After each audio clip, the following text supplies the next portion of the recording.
ও দয়ার নবী আছেননি বাড়িতে? ভিতর থেকে কে যেন বলে দিলেন, নাই নাই, নবীজি বাড়িতে নাই। ওয়াজ করনি দুইটা চোখের পানি আমার নবীর বাড়ির সামনে রেখে গেল। কি রাখলো? কি রাখলো? চোখের পানি। চলে গেলেন, মায়ের আদেশ, চলে যেতে হয়, দেরি করা যাবে না। কিছুক্ষণ পর আমার নবী, মায়ার নবী উপস্থিত। বাড়ির সামনে দাঁড়ায়া নবী একটা চিৎকার মারছে, বাড়িতে কে আসো গো? আমার ওয়াজ করনি বুঝি আসছিল। আল্লাহু আকবার বলো। না দেখে ভালোবাসাই যদি এত জ্বালা রে, আজকে কারা না দেখে নবীর ভালোবাসাই বসে আছো?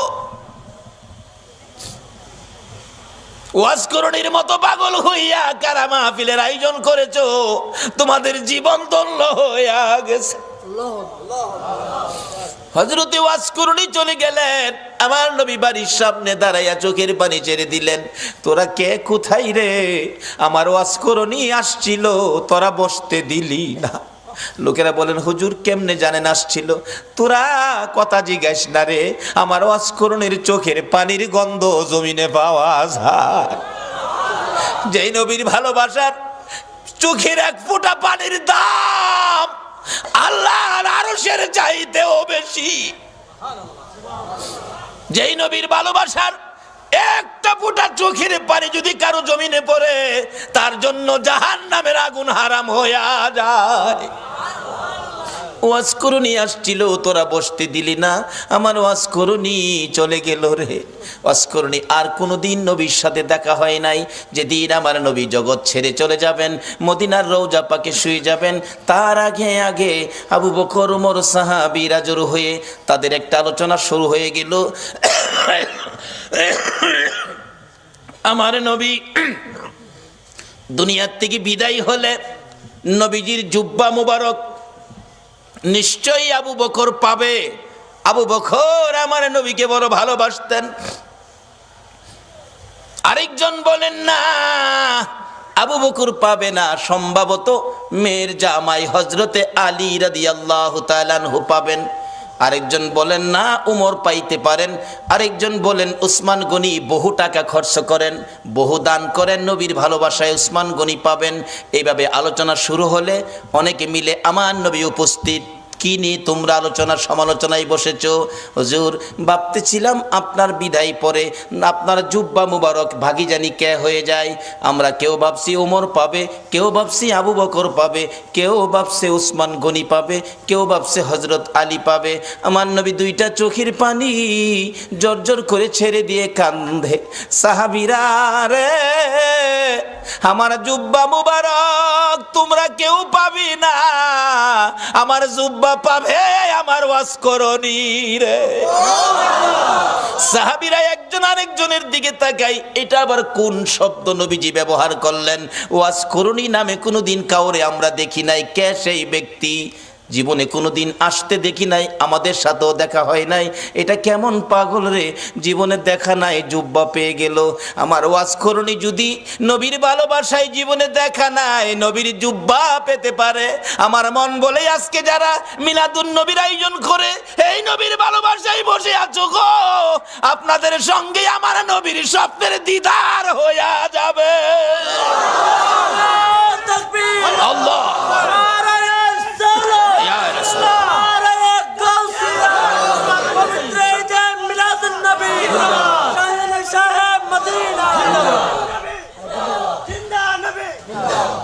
বাবারা, ভাইরা, হযরতে ওয়াজ করণীর জন্য আমার নবী জুব্বা বাজেট করেছে না দেখে ভালোবাসায়।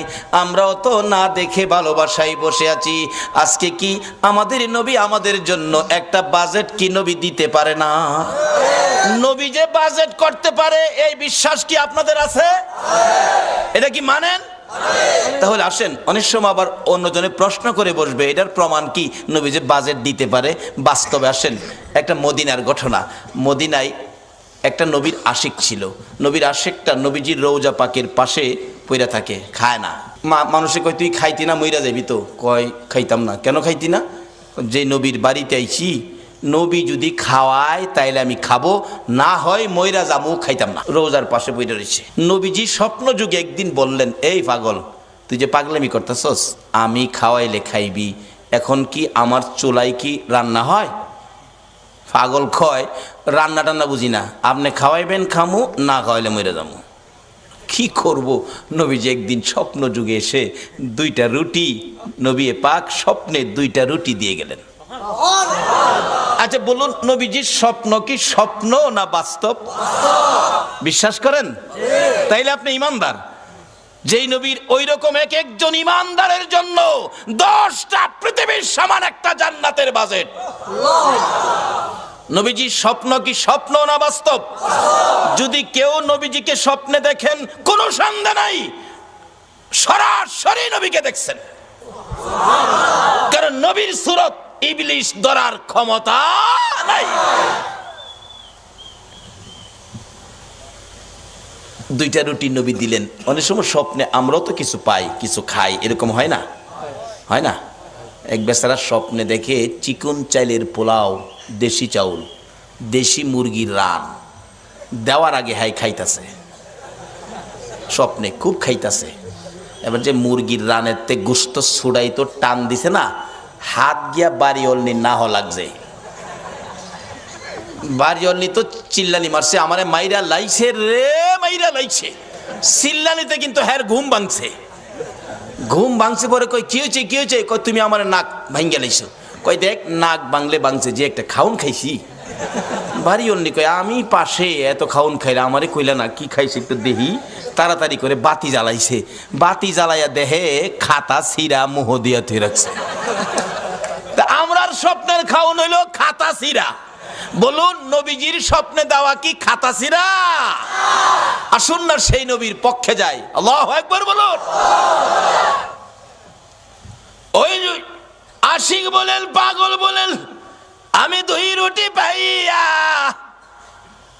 স্বপ্নেই খাইতে শুরু করলাম। খাইতে খাইতে 1.5 রুটি খাইলাম। অর্ধেক রুটি হাতে আমার ঘুম ভেঙে গেছে। ঘুম ভাঙ্গার পরেও দেখি আল্লাহর কসম, নবীর দেওয়া স্বপ্নের রুটির 1.5 রুটি খাওয়ার পর অর্ধেক রুটি এখনো আমার হাতের মধ্যে আছে। বলুন এই নবী এখনো উম্মতের কিছু দেওয়ার ক্ষমতা আছে কিনা? তাহলে আসুন সেই নবীর পক্ষে যাই, সেই নবীর দেখানো রাস্তাটার মধ্যে দাঁড়াই, তাহলে পাবো। নবীকে স্বপ্নে দেখলে এটা বাস্তব। একজন আল্লাহর ওলি, নামটা আমার খেয়াল নাই, খেলে আসলে বসবো, উনি স্বপ্নে দেখে নবীজির সামনে বসা। নবীজি এভাবে দাড়ি মোবারকে খাও যাইতেছেন, এমন সময় একখান দাড়ি মোবারক ভাঙ্গা জমিনে পড়ে গেছে। ওই আল্লাহর ওলি কই হাই হাই, নবীজির দাড়ি মোবারক জমিনে। তাড়াতাড়ি করে হাতে ধরে মুঠের মধ্যে নিয়ে আসছেন। ওনার ঘুম ভেঙে গেছে, দেখে ঘুম ভাঙ্গার পরও হাতের মুঠ বন্ধ। মুঠ খুলে দেখে নবীজির দাড়ি মোবারক। ছিল স্বপ্ন, এখন বাস্তব। হাই হাই, নবীজির দাড়ি মোবারক কই রাখবো, কোথায় রাখবো? জায়গা, ভালো জায়গা কই আছে? এখন না পায়া মাথার টুপির মধ্যে দিয়া সিলাই করে মাথায় রাখে। ওই আল্লাহর ওলি বলেন, নবীজির দাড়ি মুবারক আমার মাথায় থাকার কারণে দিনের বেলা রৌদ্রের মধ্যে রাস্তায় বাহির হলে মেঘের টুকরা এসে আমার মাথার উপর ছায়া দিত। আজকে সে নবীর পক্ষে যতদিন মুসলমান না যাবে ততদিন পর্যন্ত বিপদ থেকে বাঁচতে পারবে না। বিপদ থেকে বাঁচার একটাই পথ, সেই পথটা হলো নবী মুহাম্মদুর রাসূলুল্লাহর পথ। যে নবী স্বপ্নে দিলে এখনো দিতে পারে, আচ্ছা সে নবীর পক্ষে আমরা যারা বসে আছি, নবীজি কি আমাদের কিছু দিতে পারে না? তাই বলতেছিলাম, ওয়াজ করুনি নবীর ভালোবাসায় কি পাইতেছে দেখেন, আর আপনাদের জন্য কি বাজেট। আমার ওয়াজ করুনিকে আমার জুব্বা মুবারক তোমরা দিয়ে দিও। আবু বকর উমর প্রশ্ন করে বসলেন, হুজুর ওয়াজ করুনি কে, কোথায় থাকে, পরিচয় কি? আমার নবী চোখের পানি ছেড়ে দিলেন, ও আমার সাহাবীরা শোনো, ওয়াজ করুনি পরিচয় হলো নাম জিগাইলে নাম বলবে না, ঠিকানা জিগাইলে ঠিকানা বলবে না, কিন্তু বুঝবে কেমনে? তার হাতের মধ্যে সাদা অল্প একটু দাগ আছে, এই দাগটা দেখলেই বুঝবি ইনি হলেন আমার ওয়াজ করুনি। লম্বা ঘটনা। আবু বকর উমর লইয়া মতান্তরে আবু বকর হযরত আলীকে লইয়া নবীজির জুব্বা মুবারক নিয়ে পাহাড়ে পাহাড়ে ঘুরে ওয়াজ করণীর খবর পাই না। বাবারা ভাইয়েরা, ও বাবারা ভাইয়েরা, আসুন না নবীর আশেক কিভাবে পরিচয় পাওয়া যায়। যাইতে যাইতে কোথাও পাই না। রাখালেরা রে, ওয়াজ করণী নামে কোনো পাগল তোমরা দেখছো নি? রাখালেরা বলেন, আপনার নাম কি? আবু বকর। ও আবু বকর, ওয়াজ করণী চিনি না। ওই সামনের পাহাড়ের উপরে নির্জনে একটা পাগল বসে থাকে, নাম কি আমরা জানি না। দৌড়ে গেলেন, দুইজন প্রশ্ন করেন, আপনার নাম কি? আমার নাম জিগেলেন, আমি তো আল্লাহর বান্দা। তাইলে কিছুটা ইঙ্গিত পাওয়া গেছে। আরে আপনার নাম কি? আরে বাবা নামটা কি দরকার, আমি আল্লাহর বান্দা, আমি কি মিথ্যা বলছি? কয় না, নামটা বলেন। আমি আখিরি নবীর উম্মত। এমনি ওমর থাফা দিয়ে ডাইনে হাতে ধরছে। যে ডাইনে হাতে ধরেছে, ওয়াজ করণী চোখের পানি ছেড়ে দিয়ে চিৎকার মারছে, ওমর, আবু বকর রে, নিশ্চয়ই তোমরা আমার আখিরি নবীর খবর নিয়ে আইছো। আমার আখিরি নবী ছাড়া আমার এই গোপন খবর কেউ জানে না। আমার নবীর খবর কি? আমার নবী বুঝি দুনিয়ায় নাই রে। ও আবু বকর, ওমর দুইজনে মিলে প্রশ্ন করেন, কিভাবে জানেন আপনি? কত সম্পর্ক ছিল, জীবনে কোনো দিন দেখে নাই। কারা গো, এই নবীর মিলাদুন নবীর আয়োজন করেছো, নবীর ভালোবাসার রশি মদিনার সাথে লাগাইছো, নিশ্চয়ই তোমাদের সাথে একদিন আমার নবীর স্বপ্নের দিদার হয়ে যাবে। আবু বকর ওমর ডাকে, ও ওয়াজ করণী নাই রে, আমার নবী দুনিয়ায় নাই। এই জুব্বা মুবারক তোমার জন্য বাজেট করেছে। ওয়াজ করণী বলেন, আমার জন্য জুব্বা নিয়ে আসছো, এই জুব্বা আমি কেমনে রাখবো রে? আমার নবী নাই, আমি নবীর উম্মতের জন্য কি করব? আবু বকর ওমর প্রশ্ন করেন, আমরা আপনাকে কোনোদিন দেখি নাই, এত বড় বাজেট, এত বড় সম্পর্ক কিভাবে করলেন? আবু বকর ওমর দুইজনে প্রশ্ন করলে হযরতে ওয়াজ করণী ডাকে, আপনারা কি নবীকে ভালোবাসেন? হ। আপনারা ভালোবাসার কি প্রমাণ আছে আমারে দেখান তো। কথা কয় না, কি প্রমাণ আছে? নবীজির উহুদের জমিনে দুইটা দান দান মোবারক ভেঙেছে, আপনারা কি জানেন? হ জানি। দেখি আপনারা হা করেন। হা করলে, ও আবু বকর ওমর রে, নবীর দান দান নাই, তোমাদের মুখে দান দেখা যায় রে। কেমন ভালোবাসো? আমি ওয়াজ করণীর মুখের দিকে তাকাইয়া দেখো, আমার মুখে একটা দাঁতও নাই। যেদিন শুনেছি আমার নবীর মুখে দাঁত ভেঙেছে দুইটা, আমি পাহাড়ে বসে পাথর দিয়ে ভাঙলাম দুইটা। উপরের দাঁত ভেঙে ভাবলাম উপরের দাঁত না নিচের দাঁত, নিচের থেকে ভাঙলাম দুইটা। এই দুইটা না হইয়া যদি ডান দিকের হয়, ডান দিক থেকে ভাঙলাম দুইটা। ডান দিকের উপরে না হইয়া যদি বাম দিকের দুইটা হয়, বাম দিকের ভাঙলাম দুইটা। এইভাবে আমি ওয়াজ করণী নবীর ভালোবাসায় ভাঙতে ভাঙতে 32টা দাঁত ভাঙলাম রে। নবীর ভালোবাসায় সবগুলো শেষ করে দিলাম। এবার আবু বকর ওমর বলেন, ও ওয়াজ করণী বুঝেছি, তোমার ভালোবাসায় নবী খুশি হইয়া তোমাকে জুব্বা মুবারক বাজেট দিয়েছে। ওয়াজ করণী জীবনে কোনোদিন আমার নবীর দেখা পায় না। এত দূর থেকে যদি ভালোবাসাই নবী পাকের জুব্বা মুবারক পাইতে পারে, আমরা বাংলার জমিন থেকে সত্যিকার অর্থে নবীর ভালোবাসা দিলে আমরা কি নবীর দিদার পাইতে পারি না? বাবারা, কোন নবী?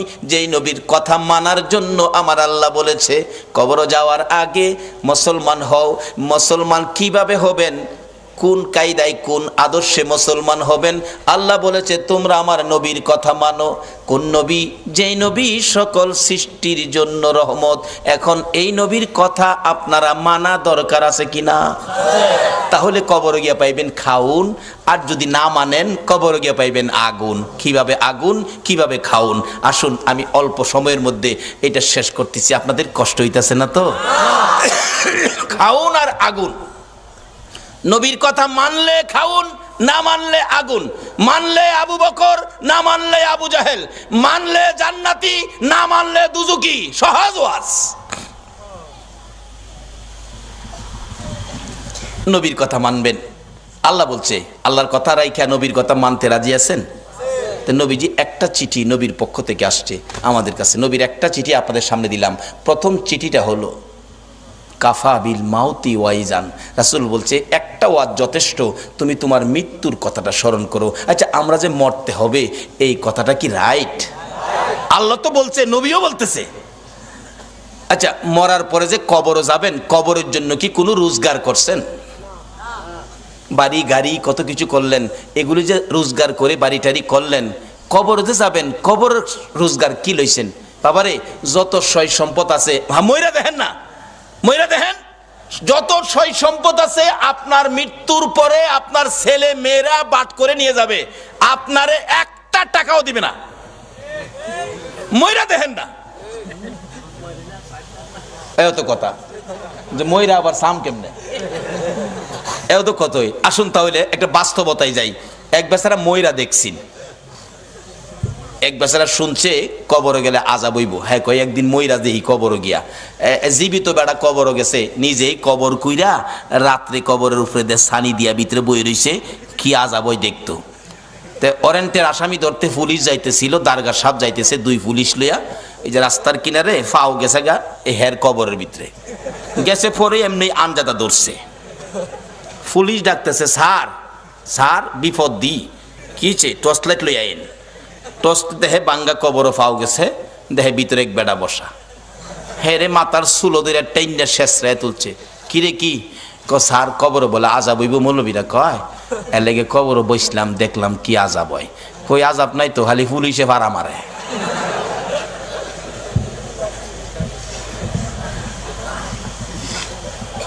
পরে আনজাদা ধরলাম, পরে দেখলাম যে চুলো দুইটা টাইনা তুললেন, এই তো, আর আযাব কই? পুলিশ দু তিন বাড়ি ফুটকির মধ্যে দিছে। ফাতলামি করতে আর জায়গা ফাস্তা যা বাড়ি। সকালবেলা মানুষ দেখছি মৌলবীরা যে কই কবর আযাব দেখতেইছি, ফইলা এক পুলিশে ভাড়া মারে। পরে আরেকটাই চুলো দুইটা টাইনা তুলে, আরেকটাই দুইটা ফুটকিত বাড়ি দেয়। এরপরে যা বাড়ি এহেন হইয়া আছে। আচ্ছা, আসলে কি কবর আযাব এটা? এই বেটা মরার আগে মইরা দেখছি। ও যুবক, কবরের আযাব পাকিস্তানের ঘটনা। 91 সনে মাসিক পত্রিকার খবর, একটা যুবক মৃত্যু হলে পীর দুহা কবরস্থানে তাকে দাফন করার জন্য কবর কুরে লাশ নিয়ে গেছে, যা দেখে কবরটা বন্ধ হয়ে গেছে। অর্থাৎ কবরে বুঝাইতেছে তোর মতো পাপীকে আমি রাখবো না।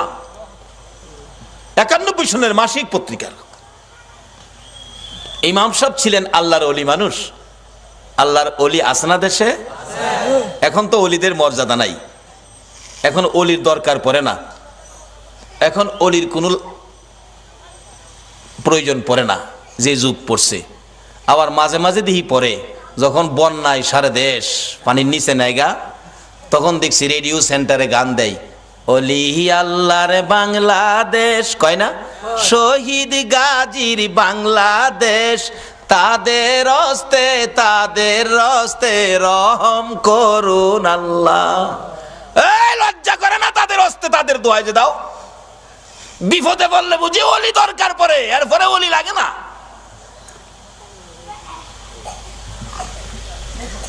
মুসলমানদের তিনটা শক্তি, একটা হলো তাওহীদ, আর একটা হলো রিসালাত, আর একটা হলো বেলায়াত। বেলায়েতের শক্তির হাতগুলি কত পাওয়ার, এই হাতগুলি কেন বন্ধ করা হলো? এই জন্যই বাংলার মুসলমান বিপদে পড়ল। তার আগে নবীর চিঠি হাতে নেন, নবীর চিঠি, আর দুনিয়া ও মাজরাতুল আখিরা।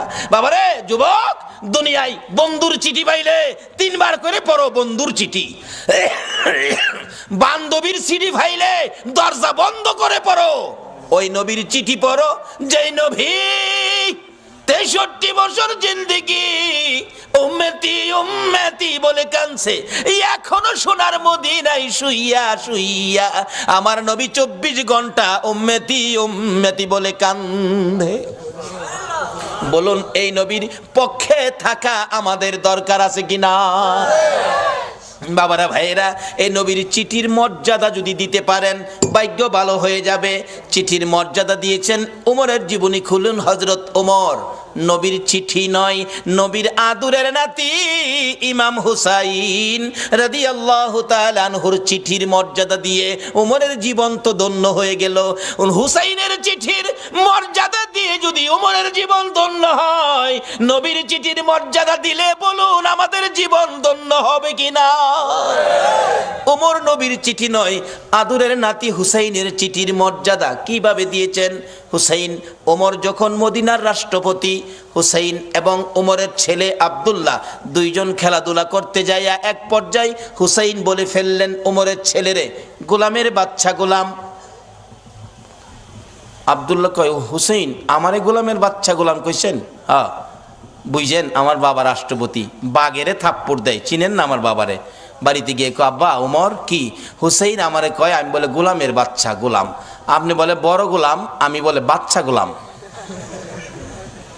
ওমর হাসে, কয় আব্বা আপনি হাসেন, বিচারটা করতে হবে। ওমর ডাকে, ও আব্দুল্লাহ, যার বিরুদ্ধে বিচার দিয়েছ তার বিচার করার ক্ষমতা আমার নাই। রে আব্দুল্লাহ, যেই নবী সেজদায় গেলে হুসাইন নবীর ঘাড় মুবারকে বসে থাকে, হুসাইন গার মুবারকে বসে থাকলে আমার নবী নামাজের তাসবিহ 5 বার 7 বার 9 বার 11 বার হুসাইন নামে না। নবী চাইলেন নামাইতে, কেন? আল্লাহনি প্রশ্ন করে বসে, বন্ধু গো, নামাজের সেজদায় গিয়ে নাতি কাঁধে লইয়া পড়ে আছো, নাতি পাইয়া কি আমি আল্লাহর কথা ভুলে গেছো? চাইছিলেন গাট থেকে নামাবেন, এমনি সময় আমার আল্লাহ বলেন, জিবরাইল রে আমার বন্ধুর কানে খবর দে, হুসাইন আমার বন্ধুর ঘাড়ে বসা আছে, আমি আল্লাহর কাছে বড় ভালো লাগে, যতক্ষণ পর্যন্ত হুসাইন ইচ্ছা করে না নামবে রে, ততক্ষণ পর্যন্ত যেন আমার বন্ধু সেজদায় পড়ে থাকে। এই হুসাইনের বিচার করার ক্ষমতা আমি উমরের নাই। না বাবা, বিচার করতে হবে, যাও জুমার দিন বিচার হবে মসজিদে নববীতে। ওমর রাষ্ট্রপতি মিম্বরে উঠে ঘোষণা দিলেন, হুসাইন আছেন? হ্যাঁ। আমার ছেলেরে গোলামের বাচ্চা গোলাম কইছেন? হ্যাঁ কইছি। তা আমি তো রাষ্ট্রপতি, আমি তো কোনো গোলাম না, আমারও গোলাম কইলেন, ছেলেরে বাচ্চা গোলাম কইলেন, কই গোলামি করলাম? ও ইমাম হুসাইন আঙ্গুল ইশারা করে বলে, ওমর আমার সামনে বড় কথা কইেন না, আপনি কি আমার নানার গোলামি করেন নাই?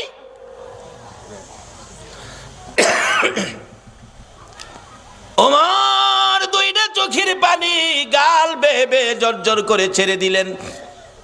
মসজিদে নববীর মুসল্লিরা রে, তোমরা কি শুনেছ হুসাইন আমাকে কি বলছে?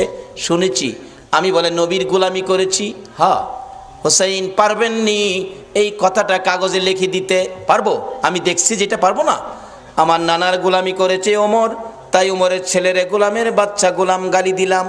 ওমর এই চিঠিখানি হাতে লইয়া ডাকে, মসজিদে নববীর মুসল্লিরা রে, আমি নবীর গোলামি করেছি, প্রমাণ দিয়েছে ইমাম হুসাইন, আমি ওমর আর কোথাও কোনো ভয় করি না।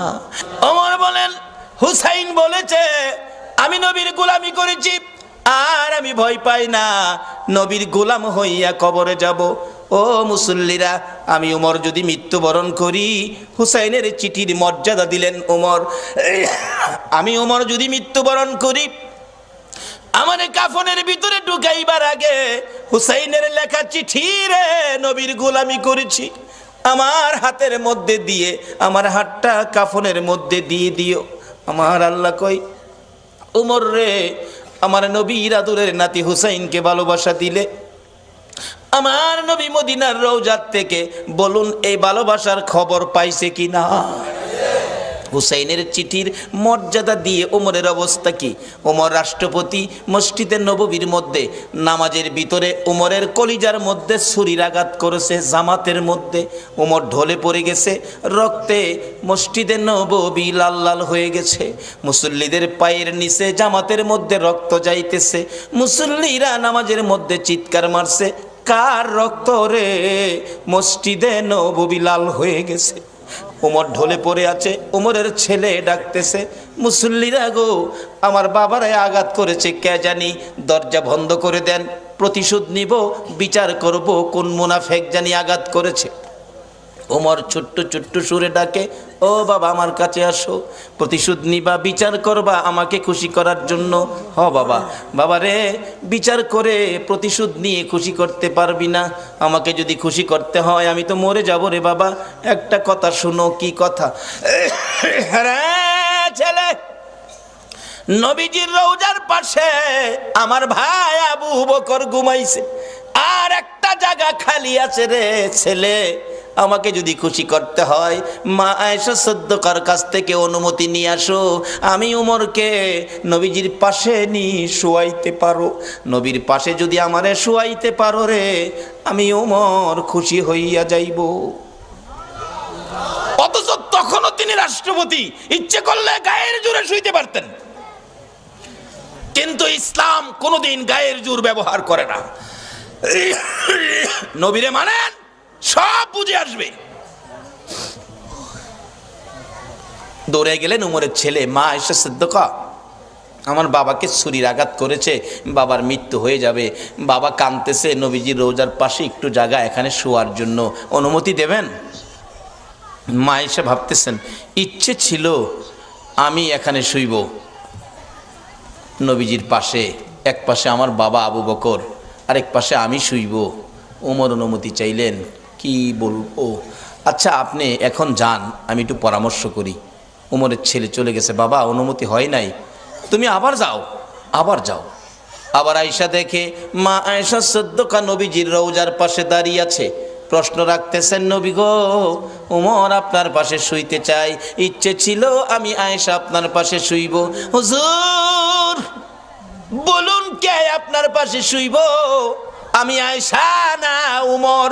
আমার নবী হুসাইনের চিঠির মর্যাদা দেওয়ার কারণে রোজার ভিতর থেকে নবী ডাকতেছে, আরে আয়েশা, আয়েশা রে, আমার উমরকে আমার পাশে শুয়ার অনুমতি দে।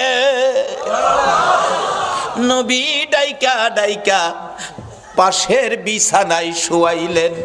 নবীর আদরের নাতি হুসাইনের চিঠির মর্যাদা দিলে নবী যদি ডাইকা ডাইকা পাশে শুয়াই গো, এই নবীর চিঠির মর্যাদা সরাসরি দিলে বলুন বিপদে পড়লে নবী আমাদের পাশে আসবে কিনা? বাবারা ভাইয়েরা, মরতে হবে, মরার আগে আসুন রাস্তাটা ক্লিয়ার করি, নবীর চিঠির মর্যাদা দেই। নবী বলেছে কাফা বিল মাউতি ওয়াইজান, একটা চিঠি হলো একটা ওয়াজ যথেষ্ট, মৃত্যুর কথা স্মরণ। আরেকটা চিঠি হলো আদ-দুনিয়া ও মাজরাতুল আখিরা, এই জগৎ থেকে আখিরাতের বাজার আমাদের করতে হবে, কিন্তু দুনিয়ার বাজার করলাম, আখিরাতের বাজার নাই। মরে দেখেন আপনার কিছুই দুনিয়ার সঙ্গী নাই। আরে মা বাবার কথা মতো যে জন চলে না, বলুন, মা বাবার কথা মতো যে জন চলে না, আল্লাহ নবীজির দয়া তারা পাবি না। হায়রে আল্লাহ নবীজির। মা বাবাকে দুঃখ দিলে নামাজে রোজা যাইবি ফলে, মা বাবাকে দুঃখ দিলে নামাজে রোজা যাইবি ফলে, মার কলি যায় আগা দিলে খোদা সহে না, মার কলি যায় আগা দিলে খোদা সহে না, আল্লাহ নবীজির দয়া তারা পাবি না। হায়রে আল্লাহ নবীজির। মা একটা চিৎকার মারছে, রে কবিরাজ আমি মা রাজি আছি। একজন শুধু রাজি হইছে, বলুন এই ব্যক্তিটা কে? জোরে বলুন কে? কোন মা রে? আমার নবী বলেছে এই মায়ের পায়ের নিচে তোমার জান্নাত। বাবারে, আর যাই করো না করো, মা বাবার মনে কষ্ট দিও না। মা বলেন কবিরাজ আমি রাজি আছি। কবিরাজ বলেন মা কেউ রাজি হলো না, আপনি কেন রাজি হলেন? মা দুঃখের কথাগুলো বুঝাইতে চাইতেছে, কবিরাজ রে, এই সন্তান যখন আমি মায়ের পেটে ছিল 10 মাস 10 দিন, কোন রাত সারা রাত আমি ঘুমাইতে পারি নাই, দাঁড়ায়া দাঁড়ায়া কাটাইছি। যেদিন বাবা দুনিয়ায় আসবে রে কবিরাজ, প্রথম দিনের ব্যথা সহ্য করেছি, কারো কাছে কই নাই। দ্বিতীয় দিনের ব্যথা জিহ্বা কামড়ায় সহ্য করেছি, তৃতীয় দিনের ব্যথা সহ্য করতে পারি নাই রে কবিরাজ, বেহুশ হয়ে গেছি। আমার শাশুড়ি মা দৌড়ায় আসছে, আমার বৌমার কি হলো? আশপাশি মুরব্বী মহিলাদেরকে দৌড়াইয়া জোর করেছে। মহিলারা বলছে ভয় পায়েন না, অন্য কিছু না, আপনার বৌমার সন্তানাদি হবে। তাহলে তোমরা আমার বৌমার মাথায় পানি দাও গো, আমার বৌমা বেহুশ হয়ে গেছে। রে কবিরাজ বালতির পর বালতি পানি মাথায় দিয়ে জ্ঞান যখন ফিরলে রে কবিরাজ, এত ব্যথা সহ্য করতে পারি না। আমি মুরব্বী মহিলাদেরকে বলেছিলাম সন্তানের প্রসব এত ব্যথা আমি আগে জানি না গো মা। ও মুরব্বী মা মহিলারা, আমার একটা দাও দাও, নিজের গলা নিজে কাইটা মৃত্যুবরণ করি, সহ্য করতে পারি না। দেখলাম মহিলারা দাও জাতীয় সবগুলো জিনিস ঘরের বাইরে ফালাইয়া দরজা বন্ধ করে দিয়েছে। আবার বলেছিলাম মহিলারা গো, আমার 2 টাকার বিষ কিনা দাও গো, সন্তানের প্রসবের এত ব্যথা আমি আগে জানি না। কবিরাজ মহিলার আমার মাথায় হাত বুলাইয়া বুলাইয়া বলছে মা পাগলামি করিস না, সন্তানের প্রসব এই ব্যথার কষ্ট আমরাও করেছি, সন্তানের মা হইলে এই কষ্ট করতে হবে রে মা। আল্লাহরে ডাকো, আল্লাহ আল্লাহ করো। এক একটা ডাক মারতাম রে কবিরাজ, ব্যথায়ও সহ্য হইয়া আল্লাহ গো কইয়া। এই ডাকগুলি যখন শুনে আমার আল্লাহ আরশে বসে বাজেট দিয়ে দিলেন। ফেরেশতারা রে, যেই মা প্রসব ব্যথার যন্ত্রণায় আমারে আল্লাহ গো কইয়া ডাক মারে রে, এক একটা ডাকের বিনিময় এক একটা কবুল হজের নেকি আমি আল্লাহ দান করে দিলাম। মার কষ্টের বিনিময় আমার আল্লাহ দেয়, আমরা সন্তানেরা দেই না। বাবারে ভালোবাসতে পারেন নবীকে, মসজিদ বানাইতে পারেন, মাদ্রাসা বানাইতে পারেন, নামাজ পড়তে পারেন, রোজা করতে পারেন, হজ করতে পারেন, জাকাত দিতে পারেন, মুফতি মুহাদ্দিস মুফাসসির হইতে পারেন, মক্কা মদিনার ইমাম সাহেব যদি হয়ে যাও, এই মা বাবারে যদি কষ্ট দাও গো, আমার নবীর সুপারিশ নসিব হবে না। নবীর ভালোবাসার সাথে এই সম্পদগুলো পরিষ্কার রাখুন, মা বাবার সাথে সম্পর্ক ভালো রাখুন। আসলে মা আপন, নবীজি বলে গেছে মার পায়ের নিচে জান্নাত, যার পায়ের নিচে জান্নাত এর চেয়ে দামি মানুষ পৃথিবীতে আর নাই। এই মার দাম নাই, এই মার ইজ্জত নাই, এই মার কদর নাই, এই মার সম্মান নাই। তাহলে রোজগার কি করেছেন? নবীর চিঠি বাড়িতে নেন। নবী বলেছে আর দুনিয়া ও মাজরাতুল আখেরা, দুনিয়াটা আখেরাতের বাজার। বাবারে কবর সামনে, কার জানি কবে ডাক আসে। একটা কবরে রোজগার করে যাবেন, কবর গেলে পাইবেন খাউন, আর একটা কবরে যাবেন পাইবেন আগুন। 2টা পক্ষ, আগুনের পক্ষ আর খাউনের পক্ষ। এটাই হবে আমার শেষ কথা, আগুনের পক্ষ। একজন নবীজির সাহাবীর জীবনী, বদর প্রান্তরের উপর দিয়ে যাচ্ছিল, দেখে একটা বিশাল ব্যক্তি, সারা শরীরে আগুন দাউ দাউ করে জ্বলতেছে, হাতের মধ্যে আগুনের বেরি, গলার মধ্যে আগুনের জিঞ্জিল, পায়ের মধ্যে আগুনের জিঞ্জিল, 2 জনে ধরে রাখছে, আগুনের লাঠি দিয়া মারতেছে বদর প্রান্তরে। ওই লোকটাকে দেখে ডাকতেছে ভাই আমার 1 গ্লাস পানি দাও, আগুনে পুড়ে আমার সব ছাই ছাই হয়ে গেছে। ওই 2 জন লোক বলতেছে চলে যাও, পানি দিও না। নবীজির সামনে হাজির, ইয়া রাসূলুল্লাহ বদর প্রান্তরের উপর দিয়ে আসতেছিলাম, এই ঘটনা দেখলাম, ব্যাপারটা কি, ঘটনাটা কি? নবীজি বলেন শোনো, যারে দেখছো কবর থেকে আগুনের ধাও ধাও করে পুড়তেছে, যারে দেখছো এই লোকটাই হলো আবু জাহেল। আগুনের জিঞ্জিল বাঁধা যারা ধরে রাখছে তারা হলো ফেরেশতা, আগুনের ডান্ডা দিয়ে মারতেছে, তারা শাস্তি দিতেছে। এইভাবে শাস্তি চিরকাল তার হবে কবরের মধ্যে। এই আগুন দাউ দাউ করে জ্বলবে। আমার কাছে পানি চাইছিল, পানি দিতে নিষেধ করলো, তার কপালে পানি নাই, পানি কোনোদিন সে পাবে না। নবীর পক্ষ নেয় না বিদায়, আবু জাহেলের কবরে আগুন। আর আপনারা যারা নবীর পক্ষ নিলেন, নবীর পক্ষে কবর গেলে কি এটাই হবে শেষ কথা? আমার নবীর একজন আদুরের ভালোবাসার সাহাবী ছিলেন, মদিনার ঘটনা। যেই সাহাবীটার নাম কিতাবে আসছে আসওয়াদ, আরবি হলো আসওয়াদ, বাংলা হলো কালো। কালামিয়া। নবীজি একদিন ডাকে, আসওয়াদ বিয়ে করছো? জি না হুজুর। বিয়ে করবি? হুজুর বিয়ে করুম যে আমি তো কালো, কেউ পছন্দ করে না।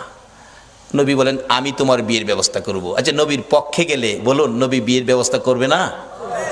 আমি ব্যবস্থা করব। হুজুর আপনি করবেন? আচ্ছা ঠিক আছে। নবীজি একটা চিঠি লিখছে, আসওয়াদ এই নাও, এই চিঠিটা মদিনার বড় বাড়িটা আছে না, বড় বাড়ির মালিকের হাতে দিও। বড় বাড়ির মালিক যায় দেখে বাড়ির সামনে বসা, আসসালামু আলাইকুম চাচা। ওয়ালাইকুম সালাম ভাতিজা। নবীজি চিঠি পাঠাইছে। আরে বলো কি, বসাতে দাঁড়ায় গেছে। নবীর চিঠি খুলে দেখে লেখা, তোমার সুন্দরী মেয়েটাকে আমার কালো সাহাবীর কাছে বিয়ে দিয়ে দাও, ইতি রাহমাতাল লিল আলামিন। চুমা খাইয়া বুকে লাগাইছে, হাই হাই কি ভাগ্য, নবী চিঠি পাঠাইছে, আমার সুন্দরী মেয়েটাকে কালো সাহাবীর কাছে বিয়ে দিতাম। কিতাব লেখে মেয়েটা এত সুন্দরী ছিল, মদিনার মধ্যে এর চেয়ে সুন্দর কোনো মেয়ে ছিল না। এই জন্য মদিনার মানুষ তারে মদিনার হুর কইয়া ডাকতো। কিতাবে আসছে হুরে মদিনা। এই নবীর পক্ষ ধরুন, কে বসে আছো নবীর পক্ষে? কার সেই নসিব? চিন্তা করতেছে, সাহাবীটা লিখলো কালো, মেয়েটা সুন্দর, কালো। নবীজি লিখছে মানতে হবে। ছেলেটা যে কালো, কেমন কালো জানি, চায়া দেখতেছে ভালো করে, চায়া দেখে, আরে বাবা রে, একবারে জাহাজ মার্কা। আসলে এমন কালোই ছিল। এখনো মদিনায় কালো বংশের লোক আছে, গেলে দেখতে পারবেন। আসওয়াদ জি, কালো, আমি একটু মেয়ের সাথে পরামর্শ করলে ভালো হয়, নবীজি পাঠাইছে। বাবা তুমি এখন যাও, তোমার আমি পরে জানাবো, মানে মেয়ের সাথে পরামর্শ করব।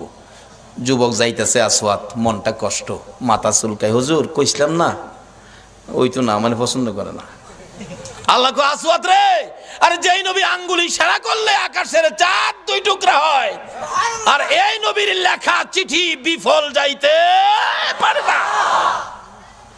আজকে যারা নবীর পক্ষে বসে আছেন, আপনাদের এই কষ্ট বিফল যাইতে পারে না। আমি আবদার করব, এই কষ্টের বিনিময় আল্লাহ যেন নবীর স্বপ্নের দিদার নসিব করে দেয়। মনটা কষ্ট। আল্লাহ কয় না, হবে না, ব্যবস্থা করতেছি। মহিলার মধ্যে আল্লাহ পাক রহম দিলেন, মহিলা দৌড়ায় এসে সুন্দরী মেয়ে। বাবা যুবক আসছিল কালো, খুশি, মনটা কষ্ট যাইতেছে, ব্যাপার কি?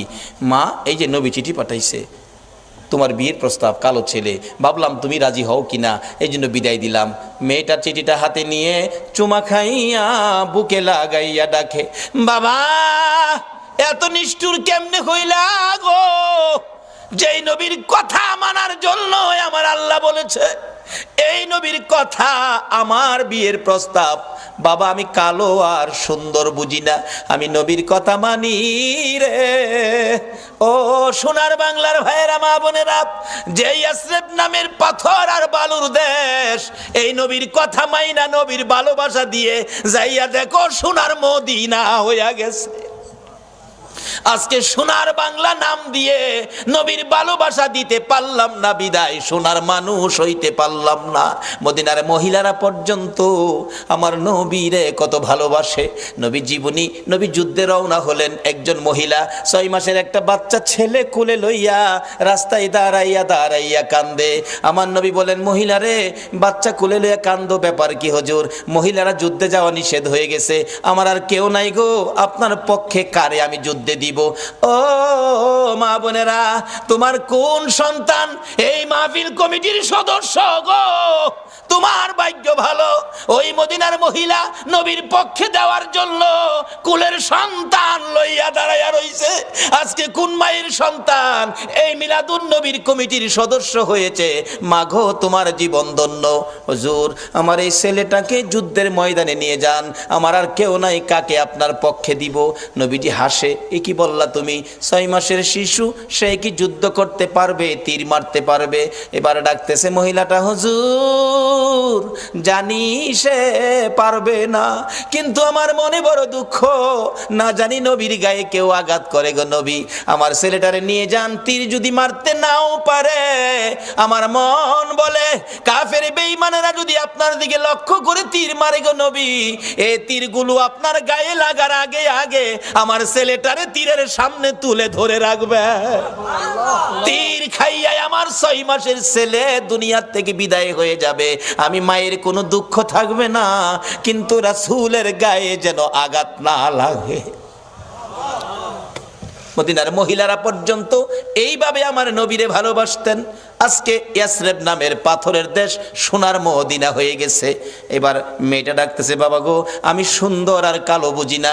নবী চিঠি পাঠাইছে, নবীর কথা মানতে যাইয়া সুন্দরী মেয়ে কালোর কাছে বিয়ে বসতে রাজি হয়ে গেলাম। বাবা ডাক দেন, যাইতেছে গা, নবী কষ্ট পাবে। মদিনার মহিলারা পর্যন্ত নবী কষ্ট পাবে এই কাজ করতে রাজি না। ডাক দেন, বাবা তো আগেই রাজি। আসওয়াদ, কালামিয়া আসেন। দাহের সাইজ দেখা যা ভালোই, বিয়াটা যদি হয় আপনারা কি দাওয়াত দিলে যাইবেন? কেউ রাজি না। যাইতেন না? বুঝছি কিছু টাকা পয়সা লাগে হয়তো বিয়াত গেলে, এলিগে রাজি না। আরে এই বিয়ার টাকা লাগতো না, রাজি কিনা কন? যাওন লাগতো না, বিয়া হয়ে গেছে। আসেন। আসসালামু আলাইকুম চাচা। ওয়ালাইকুম সালাম। বাতিজা, কি ব্যাপার? বাবা আমার মেয়ে তো রাজি হয়েছে। করতে রাজি হলে তো খুশির ব্যাপার। আল্লাহকে রাজি হইতো না, রাজি করাইছি। নবীর পক্ষের বেইজ্জতি হতে পারে না, এটা আল্লাহ দেবে না। বাবা শুনেন, মহারণার টাকা আনছেন? আসওয়াদ কয়, মহারণার টাকা? নবীর চিঠি ছাড়া আমার কাছে আর কিছু নাই। আচ্ছা, এই নবীর চিঠি থাকলে আর লাগে কিছু? নবীর চিঠি কিছু নাই। মেয়েটা কয়, আব্বা আপনি না ধনী মানুষ, নবী যখন পাঠাইছে মনে হয় গরিব লোক, মহারণার টাকা দেওয়ার জন্য আপনি তাকে কিছু সাহায্য দেন। কেমন মেয়ে, বাবারে পরামর্শ দেয়, নবী খুশি হইব কোন কাজে দেন, নবী খুশি হইব, আল্লাহ খুশি হইব। সাহায্য, যৌতুক না, সাহায্য। মেয়ের পরামর্শ দিলেন, আসওয়াদ নেন, এটা মহারণা দিয়েন। আবার জিগাই, আসওয়াদ আজকে বিয়ে হলে একটা নতুন কাপড় কিনতে পারবি, টাকা আছে? ওই এমটি পকেট, একবারে খালি, কিছু নাই। দিবেন কিনা কন? না দিলে জামুগা, অন সাহসে উঠছে। মেয়েটাকে, বাবা এটা পাগল, যাইতে দিয়েন না, নবী কষ্ট পাইব। বাবা আপনি না ধনী মানুষ, কেমন মেয়েও বাবারে পরামর্শ দেয়, ধনী মানুষ না আপনি, দেন না বাবা। একটা কাপড়ের টাকা দিলেন, মহারণার টাকাও বাবা দিলেন। লইয়া আসওয়াদ মদিনার মার্কেটে বিয়ের বাজার করবে। কাপড়ের দোকানে ঢুকলেন, দোকানদার, কাপড় দে, সুন্দরী মেয়ে বিয়ে করব, দেখেন কোনটা নিবেন কোনটা না। আসওয়াদ দেখতেছে কোনটা নিবে কোনটা না। এমন সময় শুনে রে, রাস্তা দিয়ে কে যেন পাগলের মতো দৌড়ায়, এতিমের মতো কান্দে আর ডাকে, রে মদিনার দোকানদারেরা, ও মদিনার যুবকেরা, ও মদিনার সাহাবীরা, খবর পাইছো নি? আল্লাহর বন্ধু যুদ্ধের ময়দানে রওনা হয়ে গেছে। এমনি সময় যুবকেরা দৌড়াইয়া বাড়িতে গিয়ে যুদ্ধের পোশাক পরে তরবারি হাতে মার পায়ে সালাম করতেছে, মা গো বিদায় দাও গো মা। নবী বলে, যুদ্ধে গেছে, বিদায় দাও, দেখা হবে হাসরের ময়দানে। দোকানদারেরা দোকান বন্ধ করতেছে, দোকানদারি করবে না। আসওয়াদ নিজেকে নিজে প্রশ্ন করে, ও আসওয়াদ, নবী বলে যুদ্ধে যাইতেছে, তুই কি এখন যুদ্ধের বাজার করবি না বিয়ের বাজার করবি? মন ফাইসালা দিলেন, নবী যুদ্ধে যাবে, বিয়ের বাজার করব না। বিয়ের বাজারের সবগুলো টাকা লইয়া, নবীর ভালোবাসা কাকে কয়, একটা তরবারি বিয়ের বাজারের টাকা দিয়ে যুদ্ধের বাজার তরবারি কিনে নবীর পিছে পিছে দৌড়াইয়া যুদ্ধের ময়দানে যুদ্ধ করতে করতে হযরতে আসওয়াদ শহীদ হয়ে গেছে। যে যুদ্ধে 70 জন সাহাবা জীবন দিয়েছে, আমার নবী যুদ্ধ শেষে ডাকতেছেন, সাহাবীরা রে, আমার শহীদদেরকে দাফন কর, গোসল দিস না রে, রক্ত মাখা জামাগুলো পাল্টাইস না, রক্ত মাখা জামা সহ দাফন করে দে। আমি নবী হাসরের ময়দানে আমার আল্লাহরে দেখাবো আমার উম্মতেরা কত পাগল ছিল। সেই নবীর ভালোবাসায় কারা বসে আছেন? আমার নবী দাফনের নির্দেশ দিলে 69 জনকে রক্ত মাখা জামা কাপড় সহ দাফন করা হলো। 70-এর মাথায় দূরে পড়ে আছে হযরতে আসওয়াদ। নবী বলেন, সাহাবীরা রে, আমার আসওয়াদ বিয়ে করতে গিয়েছিল, এই ময়দানে দেখা যায়। একজন বলেন, হুজুর আমি দেখেছি, বিয়ের বাজারের টাকা দিয়ে আপনার কথা শুনে যুদ্ধের বাজার করে জীবন দিয়ে ফেলেছে। আমার নবী বলেন, কাছে যাইয়া দেখি নতুন তরবারিটা হাতে চিত হয়ে পড়ে আছে, জিহ্বাটা বাহির হয়ে কপালে লাইগা রয়েছে। রইছে, কলিজাটা বাহির হইয়া থরথর করে কাঁপতেছে। আমার নবী ডাকে, আসওয়াত রে, মদিনার হুর নিলি না, নবীর ভালোবাসায় জীবন দিলি রে, কলিজা দেখাইয়া বিদায় হইলি, মাবুদ আমার আসওয়াত রে কি দিবা গো আল্লাহ। নবী বলেন, আমি কবরের পাশে দাঁড়িয়ে আছি, আসওয়াতের লাশটা ধরে ধরে নিয়ে আনতেছি কবরে দেওয়ার জন্য। নবীজি কবরের দিকে তাকাইয়া মুস্কি মুস্কি হাসতেছেন। সাহাবীরা বলেন, ইয়া রাসূলুল্লাহ, এই কবরের দিকে তাকাইয়া মুস্কি মুস্কি হাসেন কারণ কি? আমার নবী বলেন, সাহাবীরা রে, আমি যা দেখি তোমরা তা দেখো না, আমি যা জানি তোমরা তা জানো না। হুজুর কি দেখে হাসলেন আমরা জানতে চাই। আমার নবী ডাকে, সাহাবীরা রে, আমার আসওয়াত মদিনার হুর ফালাইয়া আমি নবীর ভালোবাসায় বিয়ের বাজারের টাকা দিয়ে যুদ্ধের বাজার করে জীবন দিয়ে কবরে রওনা হয়েছে। আমি তার কবরের পাশে দাঁড়াইয়া দেখি রে, মদিনার হুরের পরিবর্তে রে আসওয়াতের কবরে জান্নাতের হুর পাঠাইয়া দিছে। একটা পক্ষ হলো জান্নাতে খাউন, কবরের মধ্যে জান্নাতের হুর, আরেকটা পক্ষ হলো কবর আগুন। যেই পক্ষটা নবীর দুশ্মন, এটার কবরে হবে আগুন, আর যেই পক্ষটা নবী ভালোবাসছে, নবীর পক্ষে ছিল, এই পক্ষটাই হবে জান্নাতের খাউন, আর কবরে হবে জান্নাতের হুর। বাবারা, কবরে যখন যাইতেই হবে, এই পক্ষটা ধরুন, যেই পক্ষটাই কবরে গেলে, যেই নবীর ভালোবাসাই কবরে গেলে দুনিয়ার হুরের পরিবর্তে জান্নাতের হুর কবর আসে, সেই পক্ষটাই হলো মিলাদুন নবীর পক্ষ, সেই পক্ষটাই হলো ঈদে মিলাদুন নবীর পক্ষ, সেই পক্ষটা হলো এই নবীর ভালোবাসা, এই নবীর কথাগুলো মানা। আল্লাহ আমাদের সকলকে এই নবীকে ভালোবাসা, এই নবীর কথা মানার তৌফিক দান করুক। সকলে বলুন আমিন। আসুন দেখি কার ইমানি শক্তি কত। ওই নবীর উপর দুরুদ সালাম মদিনা পাঠাইতে আপনারা কে কে রাজি? আসুন নবীর উপর দুরুদ সালাম মদিনা পাঠাইয়া, নবী সালাম আলাইকা ইয়া রাসূল, সালাম আলাইকা ইয়া নবী,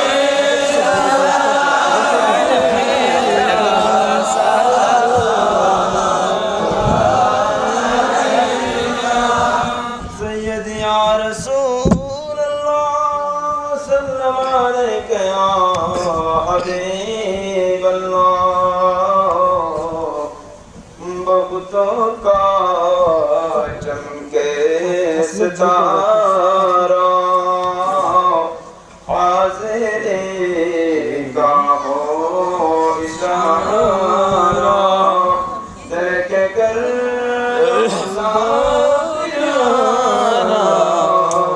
करता है गुनाह तुम्हारा, या नबी सलाम अलैका या रसूल, सलाम अलैका या हबीब, सलाम अलैका, सलावतुल्लाह अलैका। जलवे खैर बशर हो उनकदर और मेरा सर हो, इस जान से जब सफर हो, सब जग दिल पर नजर हो।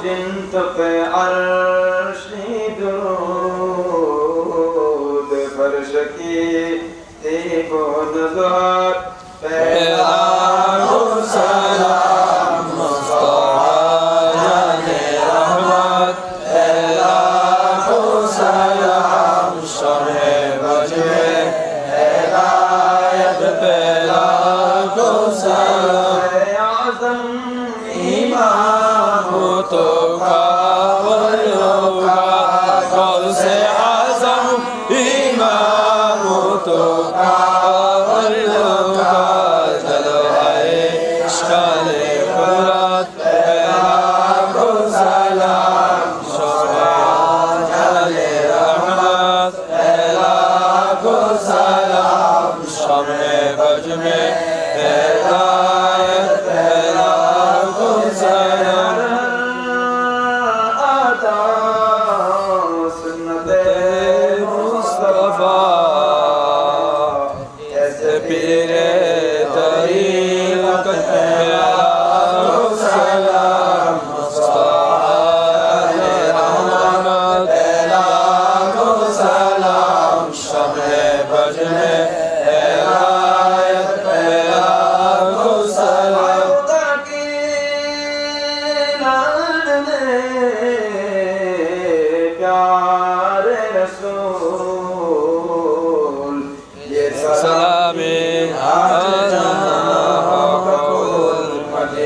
আসুন আমরা দোয়া করি, দোয়ায় শরীক হন। আল্লাহুম্মা আমিন।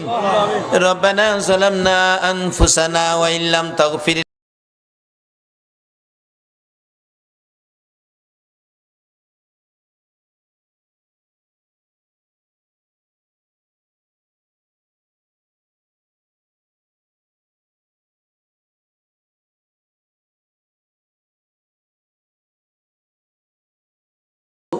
ওই নবীর আশেক পাগল লইয়া বাংলার জমিন থেকে দুরুদ ও সালাম মদিনা পাঠাইছি গো আল্লাহ।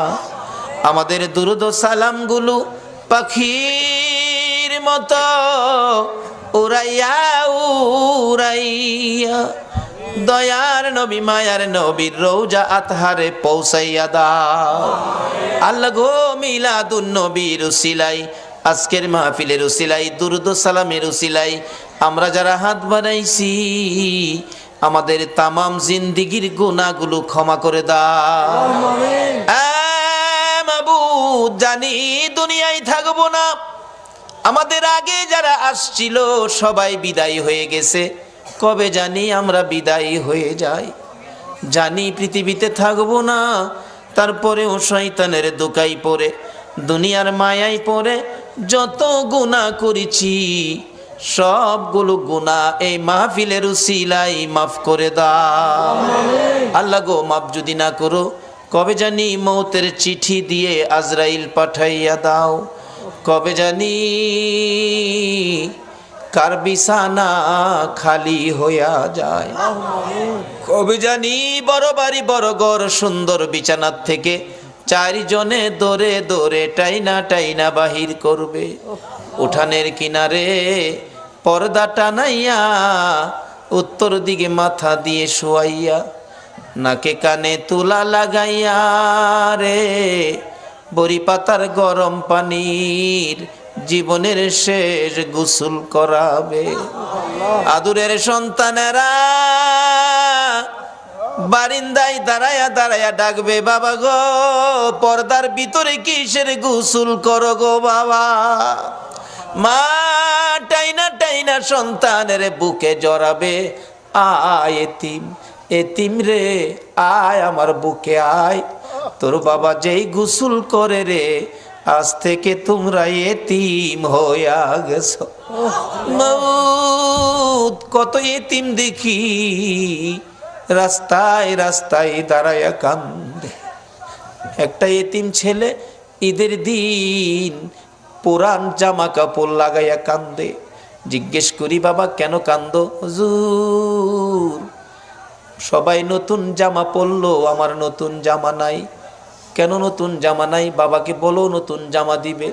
ছেলেটা কান্দে, হুজুর আমার বাবা নাই, আমি এতিম গো এতিম, একটা জামা কিনার মতোই আমার কেউ নাই গো।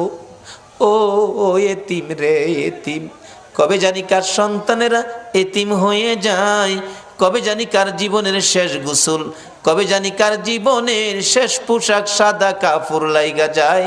ওই দিন আসার আগে এ মাহফিলের উসিলায় আমাদের সবাইকে তুমি মাফ করে দাও। আমাদের মধ্যে যারা বিপদে আছে বিপদ থেকে উদ্ধার করে দাও, যারা ঋণগ্রস্ত আছে ঋণ থেকে মুক্ত করে দাও আল্লাহ গো। ও আমার আল্লাহ, যাদের ছেলে নাই ছেলে দাও, যাদের মেয়ে নাই মেয়ে দাও, যাদের ছেলেও নাই মেয়েও নাই ছেলে মেয়ে দিয়ে তাদের কলিজা ঠান্ডা করে দাও গো আল্লাহ।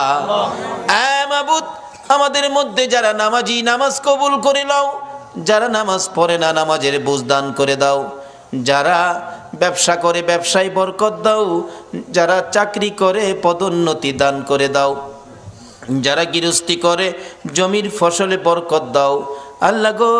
যারা মক্কা মদিনা যাওয়ার পাগল পাখির মতো উড়াইয়া মক্কা আর মদিনা লইয়া যাও গো আল্লাহ।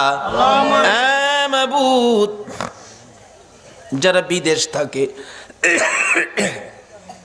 সকল বিদেশি ভাইদেরকে হেফাজতে রাখো গো আল্লাহ। যারা বিদেশ যাবে তাদের মনের আশা পুরা করে দাও গো আল্লাহ। খাস করে আজকের মাহফিল কমিটি সোনার ছেলেদেরকে তোমার নবীর পক্ষে কবুল করো গো আল্লাহ। সভাপতি সাহেব, সুযোগ্য চেয়ারম্যান সাহেব এত রাত পর্যন্ত মাহফিলের পক্ষে কষ্ট করেছে, আল্লাহ ওনাকে নেক হায়াত বাড়াইয়া দাও। এই পর্যন্ত যারা মাহফিলে মিলাদুন নবীর পক্ষে কষ্ট করে বসে আছে গো, সবাইকে তোমার নবীর স্বপ্নের দিদার দেখাইয়া দিও গো আল্লাহ। তোমার নবীর স্বপ্নে না দেখাইয়া কারু গায়ে সাদা কাফন লাগাইও না গো আল্লাহ। ইয়াল্লাহ মিলাদুন নবীর পক্ষে যারা বসা সকলকে তুমি আফত বিপদ আযাব গজব অ্যাক্সিডেন্ট বা মুসিবত শয়তানের শয়তানি দুশ্মনের দুশ্মনী হইতে বাঁচাইয়া রহমত বরকত শান্তি দ্বারা ভরপুর করে দাও গো আল্লাহ। ইয়াল্লাহ খাস করে দোয়ার দরখাস্ত করেছেন, এই মাহফিলে সাহায্য করেছেন প্রবাসী ভাইয়েরা, আল্লাহ যাদের সহযোগিতায় এই মাহফিল কায়েম হয়েছে, আল্লাহ তাদেরকে নেক হায়াত বাড়াইয়া দাও। এই সংগঠনের সদস্য ভাইয়েরা বড় কষ্ট করে নবীর বাগান সাজিয়েছে, আল্লাহ গো এই সদস্য ভাইদেরকে তুমি নেক হায়াত বাড়াইয়া নবীজির প্রেমের মালা গলায় পরাইয়া দাও। আল্লাহ যাদের পিতামাতা কবরে মাফ করে দাও। আল্লাহ যারা পরীক্ষার্থী পরীক্ষা দিতেছে, মা বাবার মনে বড় আশা রে ছেলে মেয়ে ফাঁস করে বাড়িতে আসবে, আল্লাহ মা বাবার কলিজা ঠান্ডা করে দিও। সকল পরীক্ষার্থী ভাই বোনদেরকে তুমি কামিয়াবি দান করে দিও গো আল্লাহ। ইয়া আল্লাহ খাস করে মাহফিলে যারা স্বেচ্ছাসেবক পরিশ্রম করেছে কষ্ট করেছে, আল্লাহ তাদেরকে নেক হায়াত দাও, নবীর গোলাম হিসাবে কবুল করে লাও গো আল্লাহ। যাদের সহযোগিতা করেছে এই মাহফিলের জন্য, আল্লাহ এই গ্রামবাসী সকলে মিলে তাদের মিলেমিশে থাকার তৌফিক দাও। যারা মাহফিলে কষ্ট করেছে সাহায্য সহযোগিতা করেছে, তাদেরকে তুমি আল্লাহ সব জায়গায় সাহায্য করে দিও গো আল্লাহ। ইয়া আল্লাহ খাস করে যারা এই প্রতি বছর মাহফিলের পক্ষে থাকে, আল্লাহ মাহফিলে থাকে থাকবে আসছে আসবে সাহায্য সহযোগিতা করেছে করবে, সকলকে তুমি কাল কিয়ামতে নবীর গুদারায় উঠাইয়া ফুলসিরাতের ফুল পার করে দিও গো আল্লাহ। এই সংগঠনের সদস্য যারা বিদেশ থাকে সবাইকে তোমার দুরুদ ও সালাম, আল্লাহ গো তোমার নবীর দুরুদ ও সালামের প্যাকেট করে তোমার কুদরতি হাতে দিলাম। এই সদস্য বিদেশের জমিনে যারা থাকে সবাইকে তুমি হেফাজতে রাখো গো আল্লাহ। সকলকে তুমি রুজি রোজগারে বরকত লাগাইয়া বেশি বেশি করে নেক হায়াত বাড়াইয়া দাও। আল্লাহ যারা নবীর মিলাদের পক্ষে আসে না, আল্লাহ সবাইকে বুঝ দিয়ে নবীর মিলাদের পক্ষে কবুল করে নাও। আল্লাহ মসজিদ কমিটির সদস্যদেরকে নেক হায়াত বাড়িয়ে দাও, তোমার ঘরের খেদমত বেশি বেশি করার তৌফিক দান করে দাও।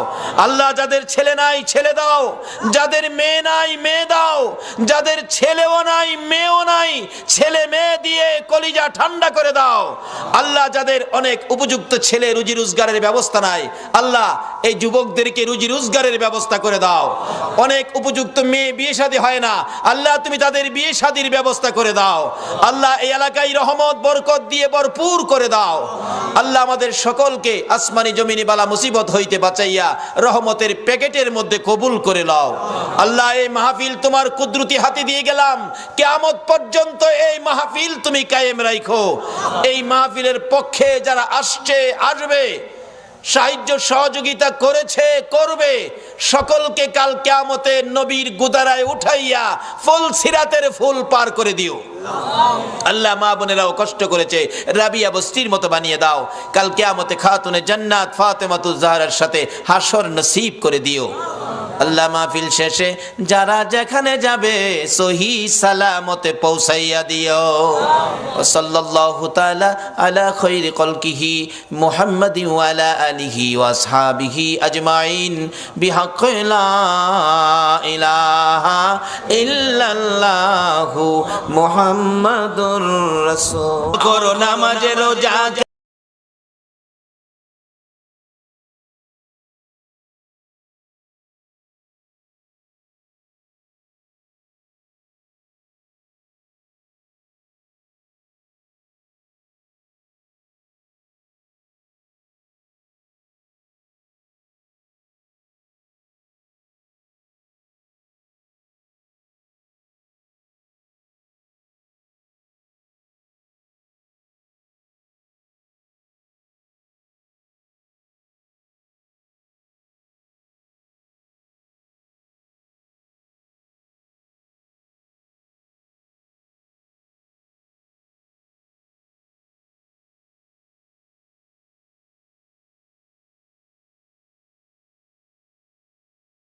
নবীর নবীর জন্য হওরে পাগল, ও হে নবীর আশিক সকল, নবীর জন্য হওরে পাগল, ও হে নবীর আশিক সকল।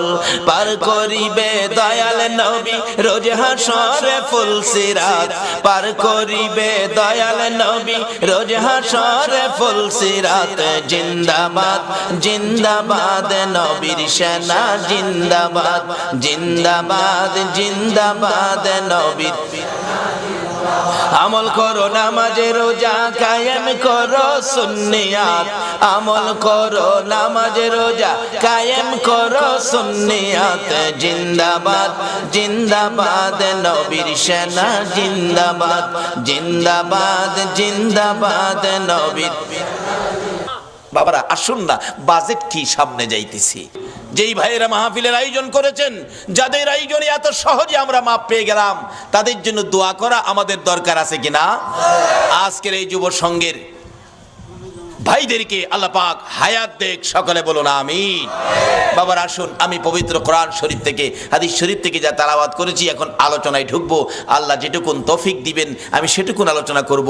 আসুন আলোচনায় যাই, তার আগে একটু মহব্বতে দরুদ শরীফ পড়ুন, আলোচনায় ঢুকে যাব। আল্লাহুম্মা সাল্লি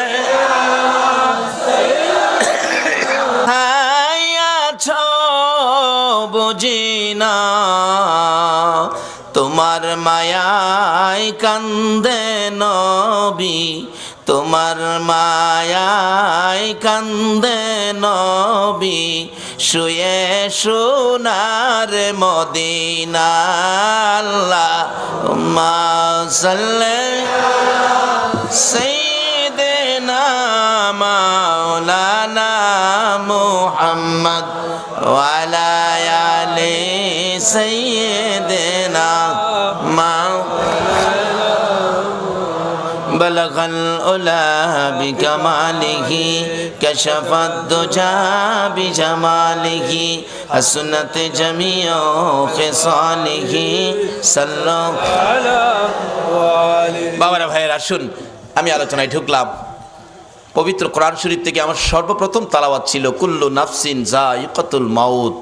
আপনারা কি আল্লাহর কোরআন শরীফ মানেন? সবাই মানেন তো? আল্লাহ আপনাদের উদ্দেশ্যে ঘোষণা দিলেন, সকল প্রাণীর উদ্দেশ্যে, কুল্লু নাফসিন যায়িকাতুল মাউত, সকল প্রাণী একদিন মৃত্যুর কোলে ঢলে পড়বে। আচ্ছা, আমরা সকলের একদিন মরতে হবে, এই কথাটা কি রাইট? এই ঘোষণাটা কে দিলেন? কোন আল্লাহ? যার জমিনে থাকি। এটা আসলে উনিই দিতে পারেন, যিনি জমিনের মালিক। যেমন বাস্তব আসেন, আপনার 3টা বাড়ি আছে চট্টগ্রাম শহরে, ভাড়া দিয়ে রাখছেন। আপনার ইচ্ছে হয়েছে ভাড়াটিয়া বাহির করে দিবেন। এই মাসের প্রথমে বলে দিলেন, এই ভাড়াটিয়ার ভাইয়েরা, আগামী মাসে কিন্তু আমার বাড়ি আপনাদের ছেড়ে দিতে হবে। আচ্ছা, আপনি বাড়িওয়ালা, ভাড়াটিয়াকে নির্দেশ দিলেন বাড়ি ছেড়ে দিতে হবে। এই ভাড়াটিয়া কি আগামী মাসের পর আর থাকতে পারবে? আপনি বাড়ির মালিক, আপনি নির্দেশ দিয়েছেন 1 মাসের সময় দিলাম, আপনার 1 মাসের মধ্যে জায়গা জমিন দেখে, অন্য বাসা দেখে আগামী মাসে আমার বাসা ছেড়ে দিবেন। একটা সাধারণ মালিক যদি নির্দেশ দেয় বাড়ি বাসা ছেড়ে দিতে হয়, যিনি সমস্ত পৃথিবীর মালিক, সে আল্লাহ আমাদের উদ্দেশ্যে ঘোষণা দিয়েছেন, ওয়ারেন্ট পাঠিয়েছেন, তোমরা আমার জমিন ছেড়ে দিতে হবে। ঘোষণাটা কি? কুল্লু নাফসিন যায়িকাতুল মাউত। এই ঘোষণায় আগে যারা আসছিল তারা চলে গেছে, আমরা যারা আসি আমরাও যাইতে হবে। যাইতে যে হবে, আমি আপনাদের কাছে একটা প্রশ্ন রাখি, আপনারা মৃত্যু হয়ে গেলে কোন দেশে যাবেন?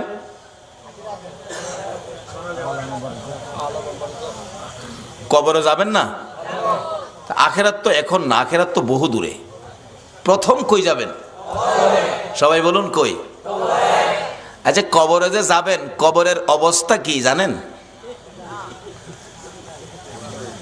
আমি যে বললাম 2টা লাইন আছে, একটা লাইনে যদি কবরে যাইতে পারেন তাইলে কবরে পাবেন খাউন। খাউন কোরআন শরীফে বলছে আল্লাহ, বাল আহিয়াউন ইনদা রাব্বিহিম ইরজাকুন। আল্লাহু আকবার বলুন। একটা লাইনে কবরে গেলে পাইবেন খাউন, আরেকটা লাইনে কবরও গেলে পাবেন আগুন। আপনারা কি আগুনের লাইনে যাবেন না খাউনের লাইনে যাবেন? সবাই কি খাউনের পক্ষে? তাইলে মৌলবীরা আর দোষ দিয়েন না, খালি মৌলবীরা খায়। আপনারা সবাই কিন্তু খাউনের পক্ষে, কি ঠিক নেই? আমরা এমন একটা লাইন ধরবো যে লাইনটাই কবরে গেলে খাউন, আর যে লাইনটাই কবরে গেলে আগুন, এটার থেকে আমরা আল্লাহর কাছে পানা চাবো। রাজি আছেন তো? তা আসুন, এই কবরে যখন যাইতেই হবে, লাইন দুইটা রাখলাম, আসবে পরে কোন লাইনে আগুন কোন লাইনে খাউন। অবশ্য কবরে কিন্তু যাইতেই হবে। কি যে কোর্ট থেকে ওয়ারেন্ট, এই কোর্টের রায় অমান্য করার ক্ষমতা পৃথিবীর কারো? আমাদের তত্ত্বাবধায়ক সরকার পারবে অমান্য করতে? জাতিসংঘের মহাসচিব পারবে? বুশে পারবে? এর বাফে পারবো? এর বাফে পারে নাই, গেছে গা। এমন এক কোর্টের রায়, কুল্লু নাফসিন যায়িকাতুল মাউত, সকল প্রাণী মৃত্যুর কোলে ঢলে পড়বে। তাইলে আসুন আমরা এ রায় মাইনা নেই, না মানলেও থাকার সুযোগ। তাহলে মৃত্যুর পরে আমাদেরকে কবর নামের কারাগারে পাঠাবে, কবর নামের কারাগারে পাঠাবে। আসুন, এই কবরে যাওয়ার আগে রাস্তা দুইটা, একটা কবরে আগুন, একটা কবরে খাউন। আসুন, সামনে আসতেছে। তাইলে আমরা যখন মৃত্যু হবে, কিভাবে মরলে ভালো হয়, কোন রাস্তায় কি করতে হবে, একটু পরামর্শ আল্লাহরে জিজ্ঞা। আল্লাহ, আমরা এখন কি করতে পারি বলেন?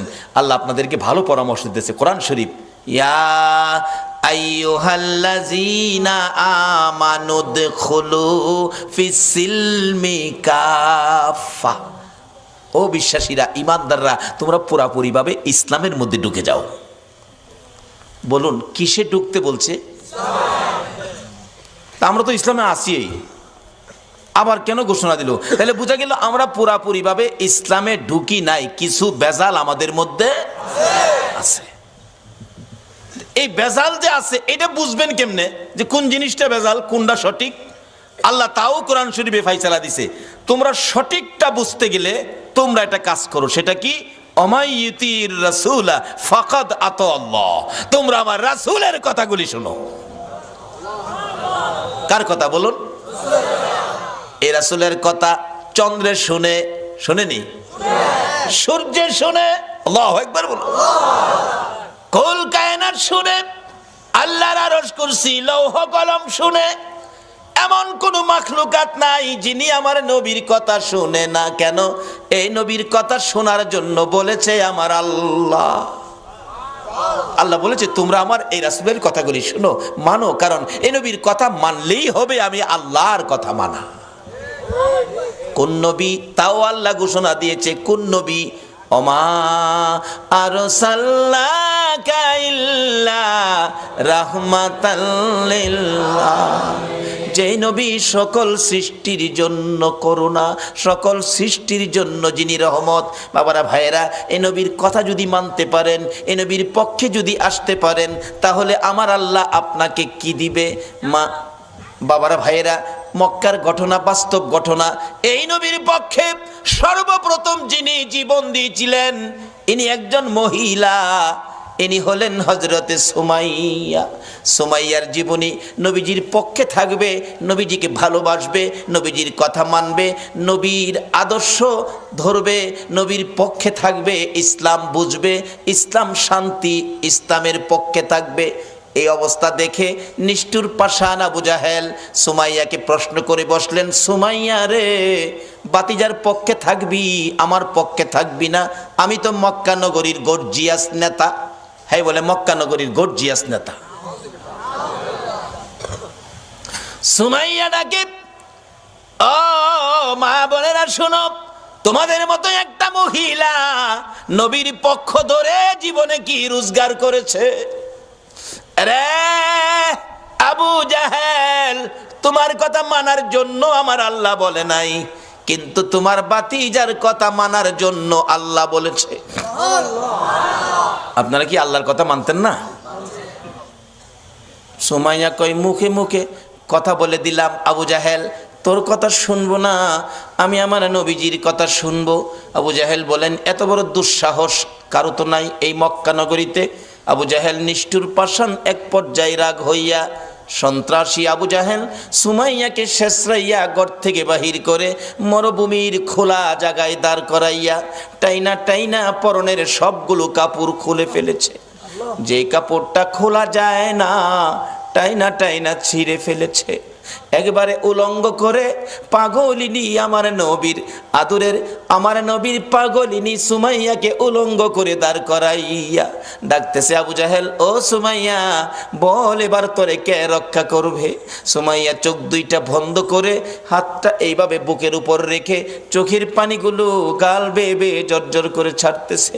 আবু জাহেল ডাকে, মক্কার লোকেরা রে দেখা যা, আমার বাতিজার পক্ষের লোক সুমাইয়াকে উলঙ্গ করেছি।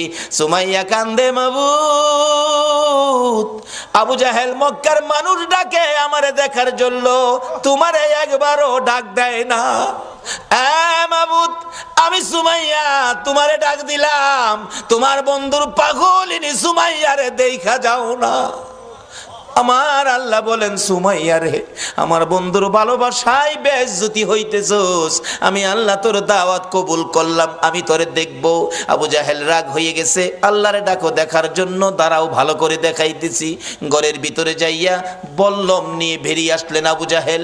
বল্লম নিয়ে এসে আমার নবীর পাগলিনী সুমাইয়া রে তল পেটের নিচে এত জোরে আঘাত করলো, সুমাইয়া চিত হয়ে জমিনে পড়ে গলাকাটা মুরগির মতো লাফায়, জিব্বাটা বাহির করে দিয়ে কান্দে, মাবুদ গো তোমার বন্ধুর পাগলিনী সুমাইয়ার জীবন যায় গো, দাওয়াত দিলাম দেখা গেলা না। আমার আল্লাহ ডাকে, জিবরাইল রে আমার বন্ধুর পাগলিনী সুমাইয়ার জীবন যায় কাঁদতেছে দেখার জন্য, আমি আল্লাহ কেমনে খালি হাতে দেখবো রে, আমার জান্নাতুল ফিরদাউসটা উঠাইয়া দে, বন্ধুর পাগলিনী সুমাইয়ারে আমার জান্নাতুল ফিরদাউস দান করে দিলাম। এই নবীর পক্ষ ধরে হযরতে সুমাইয়া মহিলা হইয়া কবরে যাওয়ার সময় জান্নাতুল ফিরদাউস হাতে লইয়া ওই কবরের মধ্যে ঢুকেছে। আপনারা কি জান্নাত নিবেন না জাহান্নাম নিবেন? জান্নাত নেওয়ার রাস্তাই হলো নবী মুহাম্মদুর রাসূলুল্লাহর রাস্তা। শুধু জান্নাত নয়, আজকে যারা নবীর ভালোবাসায় বসে আছেন, আপনারা কি কেউ নবীজিরে দেখছেন? কেউ দেখছেন না? এই নবীর ভালোবাসা দেখেন নাই, বাংলার জমিনে বসে আছেন, এইভাবে আপনাদের মতো ভালোবাসায় নবীরে দেখে নাই হযরতে ওয়াসকরণী। 7 বছর বয়স নবীরে ভালোবাসে। কয় বছর? কিন্তু ওয়াসকরণী পিতাহারা হয়ে গেলেন। মার গলায় ধরে কান্দে, মাগো বাবা নাই, সংসার কেমনে চলবে? মা বলেন, বাবা চিন্তা করো না, আল্লাহ চালাবে। ওয়াসকরণী সম্পূর্ণ সংসারের দায়িত্ব নিতে হলো। 7 বছর বেড়া বকরি দুম্বা লইয়া পাহাড়ে পাহাড়ে যায়, বেড়া বকরি দুম্বা ছেড়ে শুধু গুনগুন গুনগুন করে গান গায়, দয়ার নবী মায়ার নবী গো, আপনি আমার জীবনের জীবন। বলুন, দয়ার নবী মায়ার নবী গো, আপনি আমার ওয়াসকরণী নবীরে দেখে নাই এই চোখে, শুধুমাত্র নবীর ভালোবাসার গান গাই, দিন যাই রাত্র যাই, মাঝে মাঝে পাহাড়ের চূড়ায় নিরিবিলি বসে নবীর ভালোবাসার গান গাই। এদিকে কারো কারো দুম্বা, কারো কারো বকরি ভাগে থাফাইয়া নিয়ে যায়। মাঝে মাঝে বিচার যায় মায়ের কাছে, ও ওয়াসকরণীর মা, তোমার ওয়াসকরণীর বেড়া বকরি দুম্বা অনেকগুলি বাগে নিয়ে গেছে।